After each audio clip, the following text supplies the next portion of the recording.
Show of hands, how many people has dealt with pain somewhere in your life? Right? Today, I wanted to just really hit on something. Successfully dealing with pain.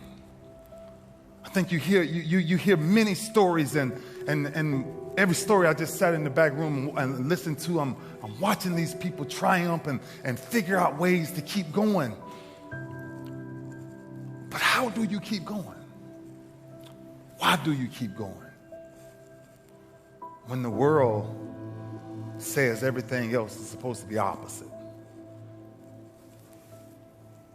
If I'm saying drop and just pick up your hands and just pick it. Pick means interception. And I felt the sound. I heard a sound that I have never heard in my entire life. And my tricep popped from the bone.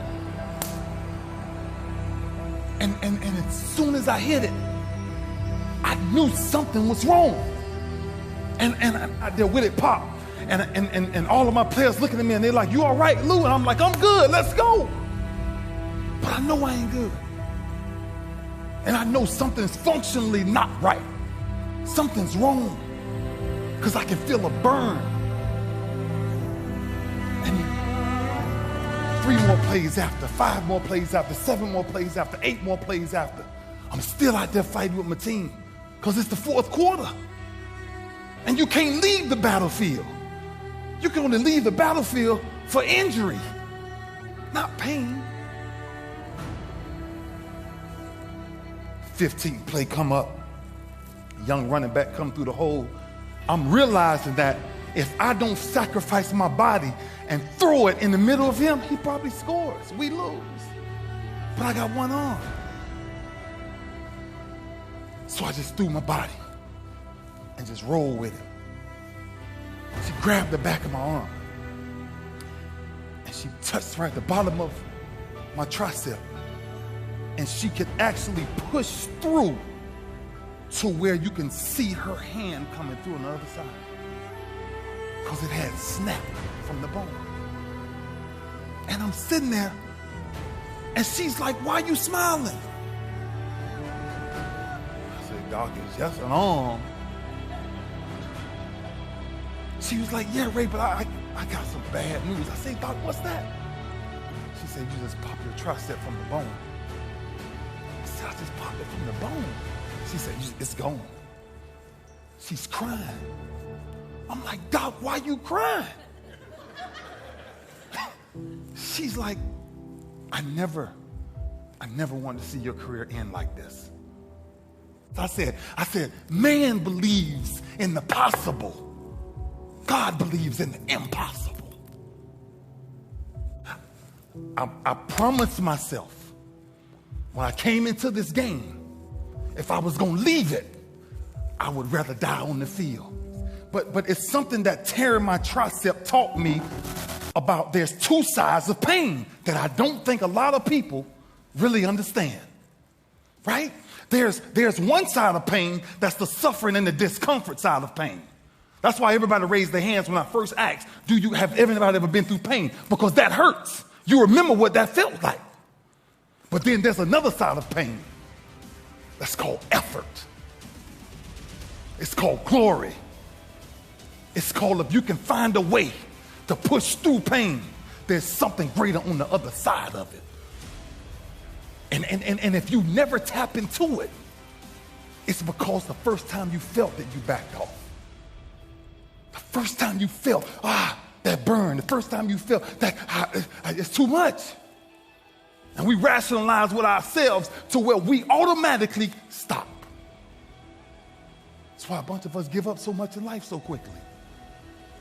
That's why kids have a problem finishing things in today's time.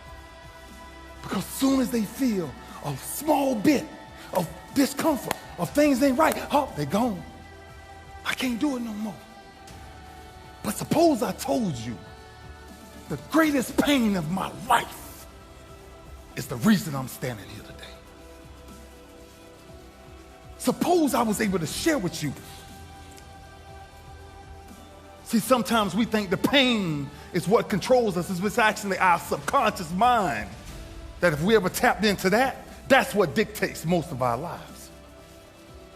And I'm sitting there, not 10 days out. Because see, pain is tricky. Because if you don't control pain, it'll control you. And so that's where my psyche started to change, because, look, it was already in my mind that I was coming back. But listen to what I had to hear about all of the people who had everything to say about my career was over.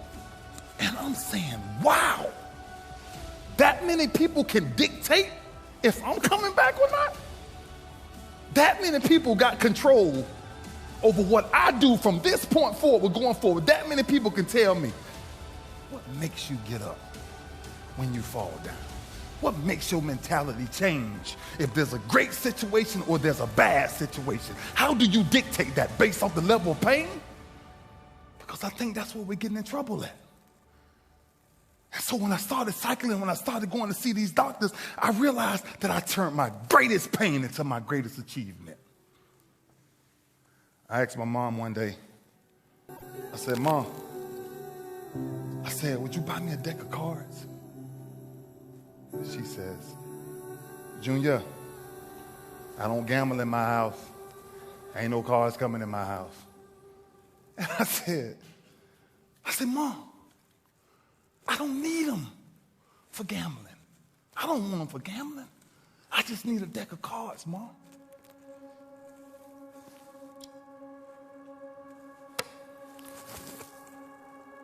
My mom,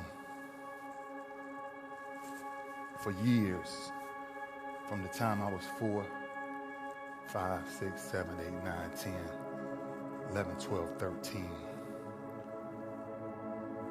I never saw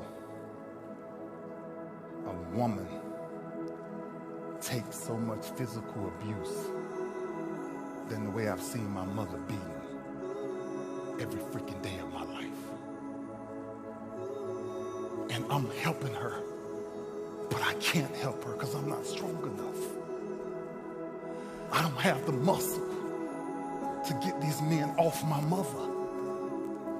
My mother's a very high yellow woman, and every time they hit her, she would bleed from her eyes. And she would walk around for days with sunglasses on in the house. And I said, Ma, I need a deck of cards. Last altercation we got in, my stepfather hit my mama so hard in the face. My stepfather hit my mama so hard in the face, I called her. And I looked at him with this rage and this pain in my eyes. Like, one day. And I took this deck of cards. And I couldn't live in the house, so I had to live in the garage. And after this last altercation we had with this guy, I ran to my garage and I grabbed this deck of cards. And I flipped a 7, and I started doing 7 push-ups. I flipped a 6, I did 6. I flipped a 9, I did 9. I flipped a 2, I did 2. I flipped another 9, I did 9. Until I got all the way through the deck. Jack, Queen, King worked 10. Jack, Aces 25s, and Jokers 50. Until I got sick and tired of what pain felt like in my gut. It didn't even matter to me no more. Because I started shuffling them all over again, and that's when I started doing my sit-ups.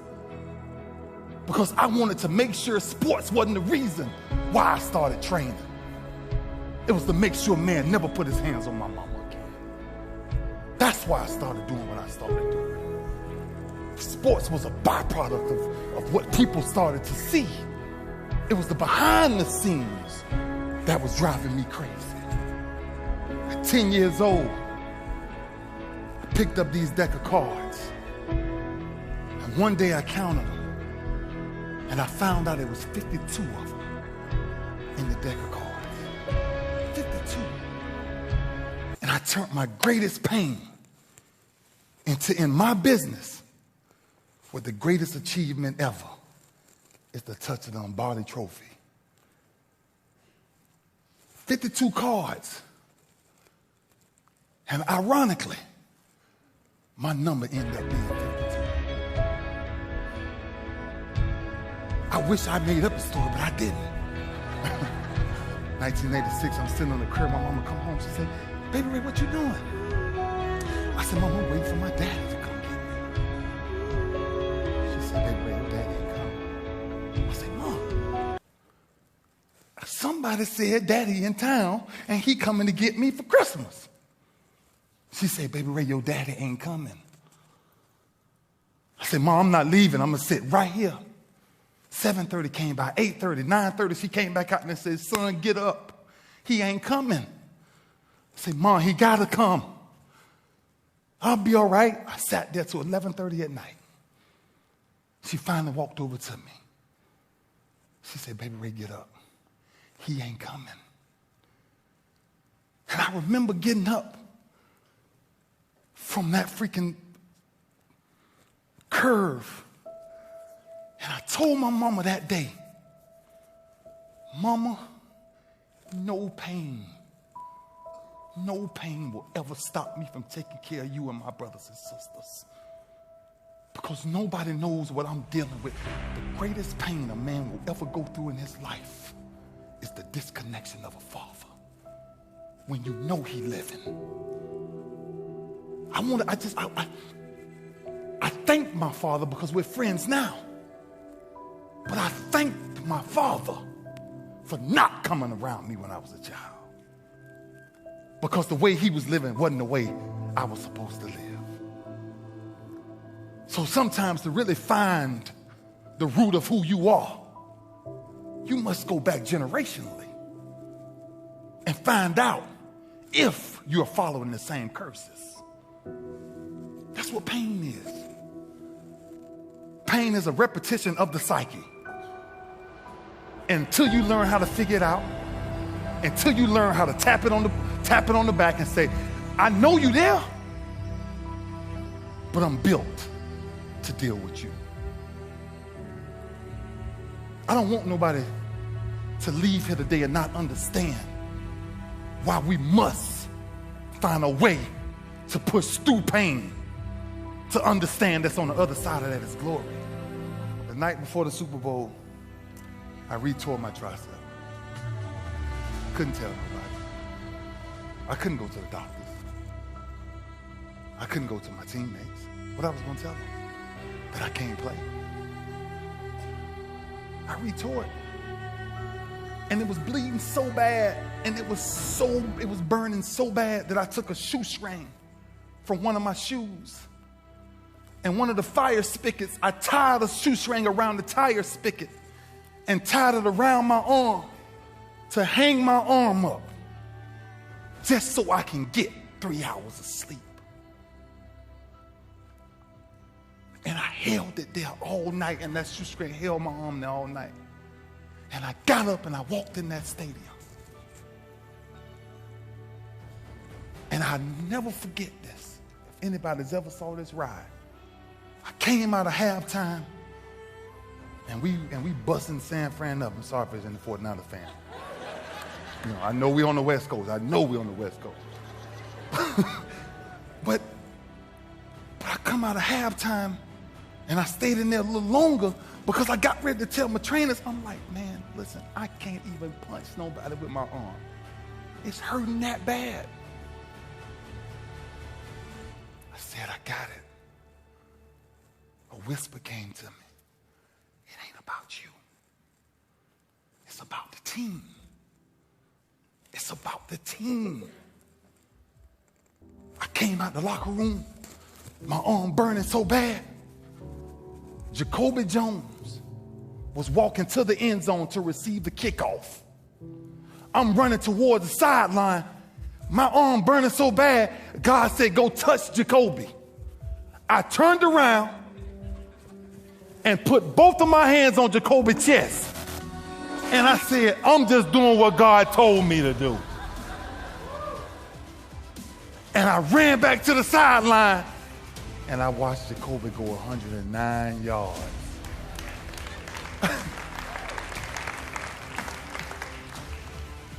So everything, that moment, told me, well, sometimes your greatest pain, it ain't even about you. It's about a greater purpose. That if you can find a way to push through, that if you can find a way to not make it about you, learn to appreciate the occasional storms that come in your life. Just learn to appreciate how small they are, the occasional storms that come every day. And then that's the ingredient of how you really deal with pain, figuring that out. Thank you.